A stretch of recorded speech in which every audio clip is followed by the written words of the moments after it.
ఓం కార్తీక దామోదరాయ నమః. మనకు విష్ణు స్వరూపము ఉసిరిక వృక్షము. ఆ వృక్షం గురించి ఈరోజు తెలుసుకుందాము. కార్తీక మాసం అనగానే దీపారాధన, తులసి పూజ, వనభోజనాలు, కార్తీక స్నానం వంటి నియమాలు ఎన్నో గుర్తుకు వస్తాయి. కానీ మన పెద్దలు ఈ నియమాలన్నింటికి ఉసిరిని కూడా జోడించారు. ఉసిరికాయ మీద ఒత్తిని వెలిగించటం, క్షీరాబ్ది ద్వాదశి నాడు తులసితో పాటుగా ఉసిరిని కూడా పూజించడం, ఉసిరి చెట్టు నీడన వనభోజనాలు చేయడం, వీలైతే ఉసిరి నీడ పడుతున్న నీటిలో స్నానం చేయడం వంటి ఆచరణలు మంచివని సూచించారు. మన ఆరోగ్యానికి, పర్యావరణానికి మేలు చేసే వృక్షాలను దేవతా వృక్షాలుగా భావించి కొలవడము మన ఆచారాలలో గొప్ప విషయము. అందుకనే అత్యంత విశిష్టమైన తులసితో పాటుగా ఉసిరికి కూడా కార్తీక మాసంలో ప్రాధాన్యత ఇచ్చారు. క్షీరసాగర మదనం తరువాత అమృతం కోసం దేవదానవుల మధ్య జరిగిన పెనుగులాటలో కొన్ని చుక్కలు నేల మీద పడ్డాయని, అదే ఉసిరి చెట్టుగా మారిందనని మన పెద్దవాళ్ళు చెబుతారు.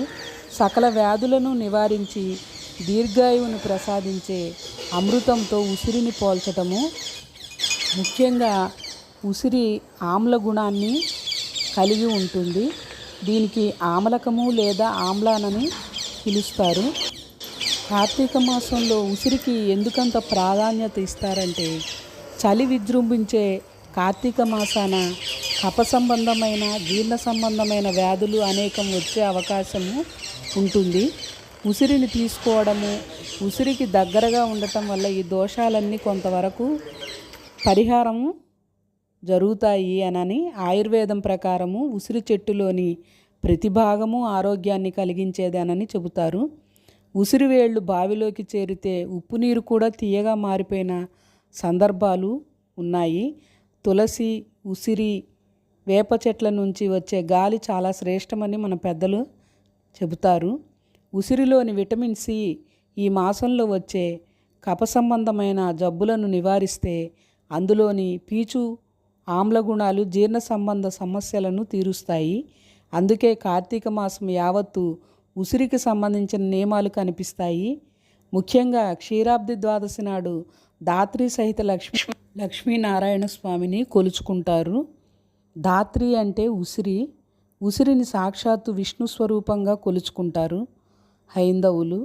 అలాంటి ఉసిరికాయలు, కొమ్మలు, చెట్లు సమీపంలో ఉండేలా అనేక నియమాలను ఆచరిస్తారు. ఉసిరిని సేవిస్తారు.